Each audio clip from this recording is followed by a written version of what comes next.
Hello everyone, welcome to my channel. I am Rena Baltic Witch. I do tarot and oracle card readings, and today we continue to explore my collection of tarot and oracle decks. I have an overview video of all the decks I haven't had at the time of the video in 2025. I will link it somewhere here if you're interested. And if you came across my video just for the first time, hello and welcome. Today we're looking at the Mother Mort's Carnival of Souls Oracle deck. It is an incredibly beautiful deck, although with quite macabre and creepy feel to it. That's why I probably have not used it enough in my readings that are already posted on this channel, or I think not at all, but I will definitely use it together with other similar decks closer to the darker time of the year. I think the energies will be quite appropriate and the decks will be appropriate for the time of the year. So we'll do a flip through of the deck. I will show it off to you. I'm very sorry for the light conditions. It is raining right now outside, so I hope this will not ruin the video. And after that, we'll do a quick reading with the cards in this deck for the collective. So if you found this video and if you're here specifically for the reading, I've got you. There is a timestamp down below in the description section, so feel free to skip ahead, but probably will want to stick around for this specific deck. Okay, let's begin. So as you can see, it's quite a big box. It is a proper full box size, also quite thick. Um, but it is really stunning. It is a work of art in its own way, and you might want to have it to simply display it on your bookshelf or in your tarot collection. But of course, depends on if you like the style of this deck. So as you can see, there's a lot of this copper or gold, depending on the light, embossing on this deck. So it's already beautiful as it is, the style itself. Um, Memento Mori kind of message here everywhere, as you can see. And on the back, we have a preview of the art and a little bit of a description of the deck. It is a deck by Matt Hughes. So if you know, this is an author of very beautiful decks, and this is one of them, as you can see. Embossing everywhere. Beautiful, beautiful, beautiful deck. Good sturdy box with a magnetic seal. Let's open and see what is inside. And oh my god, it's just beautiful. So what we have here, some goodies for those who got the deck.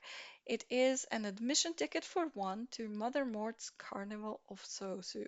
You get this carnival coming to town. It's kind of weird and creepy, and you have those, um, you know, the oddities of the world in that creepy oddities on display in this carnival. So this is a beautiful thing to just place, let's say, in your card holder if you're a tarot reader, on your altar or on your table, just as a uh, decor element. Or you can use it, frame it, for example, put it somewhere up in your space, but also you can use it as a bookmark. I think that is what it is intended to be. Although it's a little bit sad if it just wears and tears because, yeah, the foil embossing here, stay for the fun, admit one. So it's like a very beautiful thing to have. Same size as the admission ticket on the inner covers of the deck. Next goodie that we have inside, the deck is really worth the price. I bought it for about 35 euros, I think, which is not that expensive, at least not in this region. You can find other not as high quality decks for that price. This is totally worth it. So inside you have once again dark green, beautiful green here, with copper or gold embossing. I think it's more copper. A book, hardcover book, with a story of the setting. What is this carnival and what it is about? So you actually get, in addition to the deck, to the beautiful box, to the beautiful ticket here, uh, an entire book with a story. So let's open. Let me show you. ribbon bookmark already inside. So it's just quite high quality, big letters, so definitely will be easy to read with some black and white illustrations in the same style as the deck itself in here. So quite beautiful, quite interesting. Good goodies. And then we go to the deck itself. So what you see inside. This is the guidebook. Soft covers, but not really so soft. It's very high quality print, full color. You have fully colored pages here with elements of the illustrations.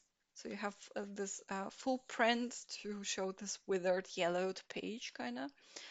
Uh, and you have the backstory of the character and the interpretation of the card inside. It's a little bit easier to read with this deck if you actually know the story of the characters, but you can use your intuition to interpret the cards itself. But you definitely do get a proper full story, a full setting of the carnival. You get to know what is this carnival, which is it's just fun as a book to read for me. But I also am quite into the style itself, the creepiness of it, the like the historic Victorian-ish kind of style. And then we go into the deck. So once again, dark green, black, the embossing, very beautiful. You can see it. I still have some light from my window to catch. All the cards themselves, you can probably see it better on the little skull here in the corner.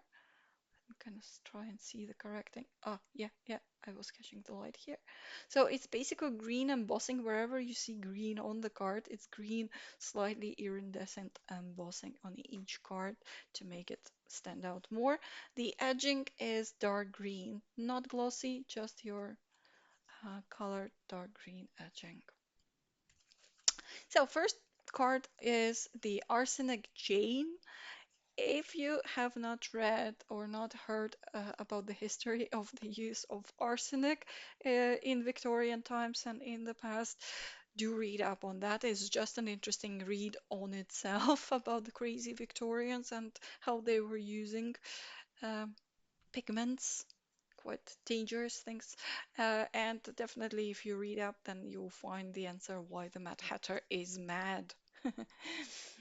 So let's see. Then we have the Bone Fairy, I guess a more vicious. Um, um, so these are not that glossy, but the wings is the same type of embossing here. Maybe at some points the light will be catching to show. More vicious relative of the Tooth Fairy, I guess. Then we have Carl Sheely, the chemist. Once again, everything that's green, I'm gonna try to catch the light. So all of these are nice and shiny. Then we have the crone Mort. So as I've said, we have the mother, the maiden, and the crone here. Then we have the dream cadaver. So quite a lot of creepy elements to this deck, but it's also very high quality, very beautiful art. So if you like something like that, oh, this deck is so worth it. Fire Eater. So all the flames are the green. Here, yeah, yeah. I think I caught for a second the orangey, yellowish kind of here. The Fire Eater.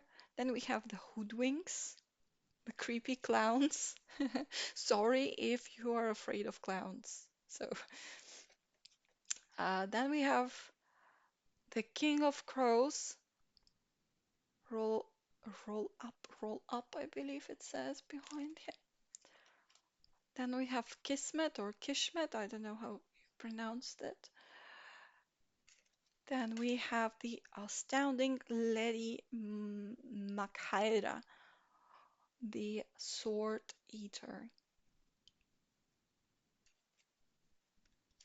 Lightbringer. I really love this card. I don't know for what reason, but I really like the art here. Just the idea of a person like that. Then we have Ludus, the Wag. So another creepy clown.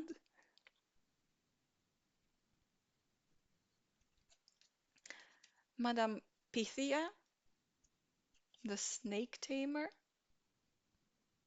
or the snake dancer. I believe she's a dancer with snakes. Then we have the maiden, the other manifestation of Mother Mort, the maiden. So a beautiful, I would say, gypsy woman.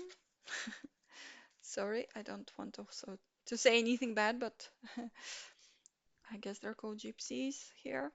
The Memento Mori machine, sixpence. Well, I guess it will tell you when you're to die or something. Then the amazing Miles Teddy. So he is a jongleur. Then we have Mirror Mary with a very creepy spirit coming through the window with the mirror. Sorry. Then we have Mr. Kane, the banker. I guess he's the sponsor of the whole thing. Molly and Wally, the twins.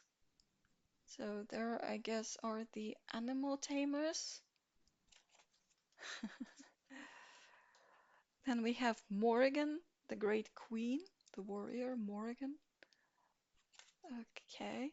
And here's the Mother Mort herself. Then we have Nyenchen, the Nyenehen. Sorry if I pronounce it incorrectly. I think it is a mummy. Or not a mummy, like a corpse thing. Uh, Let me check what is hidden behind because I cannot really read it here. So let's see. Let's see who is that? Nakelavi. So that's Nakelavi or Nukelavi, Ave, whichever way you pronounce it. Uh, One-Eyed Jack.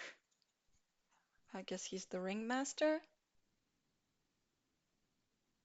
And then we have the puppeteer. Then we have Professor Simberg, the artist. Well, I guess you can imagine what is the essence of his art, what he creates art from. Yeah. Then we have the Sandman. He somehow made it to the carnival as part of the stuff. Then we have the Siren. I'm very sorry for the focus. It is kind of late and dark and the camera doesn't want to focus. Siren. The amazing Slua, I guess. Slua. Then we have the Sphinx. Then we have the Witch in the Well and Wormtongue. And this is the deck. Not too big of a deck, but definitely, so as you can see, it's not that thick, but definitely worth it just for the art itself and the style of this deck. Let's do a reading. Let's go in the spirits to oversee this act of divination. Welcome back to everyone who skipped ahead and didn't look at the deck with us. Let's do a reading. Let's see. One or two cards with a message for the collective. I'm gonna shuffle and see what comes through. Not setting an intention this time, it's quite a specific deck. And just let's see, what message do the spirits want to tell? I think this card was trying to come through. Let's see. Morrigan, the Great Queen, is what we got. And Maiden Mort is on the other side. I see. Let's read about Morrigan. So, my machine mirror. I opened on the maiden because it was in the middle. But then let's see where Morrigan is. Ah, well, all the cards are in alphabetical order in the guidebook, so that in case you're wondering all the names of the characters, let's read the backstory of Morrigan. In the center of the ring, there is a beautiful woman astride a wide black warhorse with a shining dark mane and tail. The woman's flowing black hair is almost as thick and long as her horse's. She wears leather armor with a metal breastplate that is adorned with intricate Celtic symbols. Morrigan, the Great Queen, is a figure from Irish mythology associated with war and fate. Before battle, she whispers in the ears of warriors, revealing their destiny, striking fear into some and inspiring others to victory. The interpretation. Drawing this card represents upcoming strength when you're in the spotlight in a moment of conflict or in an important discussion. The Great Queen rides alongside you, so have courage in yourself and trust that fate is on your side.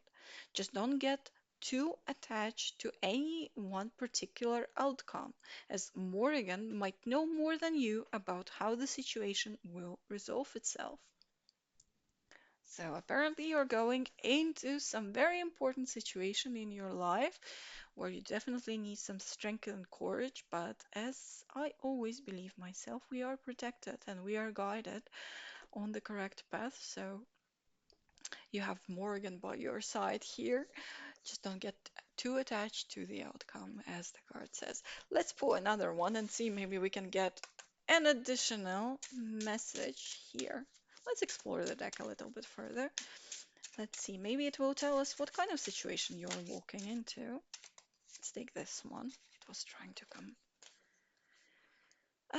The amazing Miles Teddy. Okay, so he is riding alongside Morgan here as well. And alongside you, apparently, on his unicycle. Miles. What does Miles have to say? Let's see. Oh, I know it's M, but still a little bit difficult to find him. Ah, yes. Backstory. Miles Daddy appears on his unicycle, zipping with ease through the crowd, announcing an upcoming magic show as he juggles an assortment of knives. The blades fly and whirl skillfully around his head. He tells jokes to the crowd members nearby, eliciting laughter and smiles before he zips off into the next cluster of people.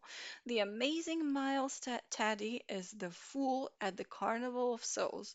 Like the Fool card in traditional tarot decks, aha, he can represent both new beginnings, opportunity, and potential, as well as the downside of such lightheartedness that one might be acting recklessly and taking on too many risks.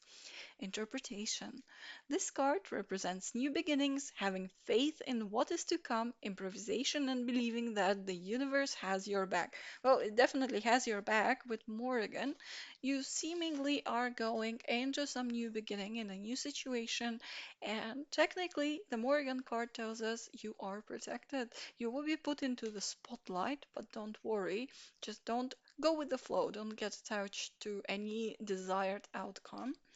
Yeah, and take a leap of faith, says Miles in here. So, modern life involves juggling many responsibilities, which can often seem overwhelming. But remember to trust yourself. See? Trust yourself. Focus on your task and not simply follow those who brag that they know the way. This card is also a reminder that it is alright to take a break sometimes and not to be so harsh on ourselves when we drop the ball, so to speak. So yes, like I've said, something new coming in for you that will put you into the spotlight. You are safe to go into that situation. You are being guided by higher powers, by Morgan here. Take that leap of faith, but go with the flow and don't get too stuck up on that outcome that you expect to have. Sometimes the outcome might not be as good as you expect it to be, but you are safe it seems that the situation will play out in the best way possible after all for you, even if the outcome that you kind of expected will not happen right away. So that is what we have here. I hope you enjoyed this deck. I hope you enjoyed this reading. It is a very, very beautiful, wonderful deck. Let me put all the things in the middle into the spotlight for you so that you can look at them again. Definitely look at the cards again. Use your intuition. Maybe some additional messages will come through to you with these two cards. Definitely always use your own intuition and your own head when you make decisions. And don't worry, we all are protected, and you're as well. So if you liked it, if you want to take the messages with you, leave a like. If it has nothing to do with your current situation, if you don't feel like it, leave the messages behind if they don't resonate. Leave a comment down below. What is that new thing happening in your life? In which way you are being brought into the spotlight? I'm very curious to know. If you want to share, of course. And subscribe. I do videos, I do readings, I do flip throughs like that 2 times a week at the moment, maybe a little bit more often in the future. Right now, that's the schedule. Wednesdays and Saturdays. And obviously, I'm very happy to see you here. Blessings. Bye bye.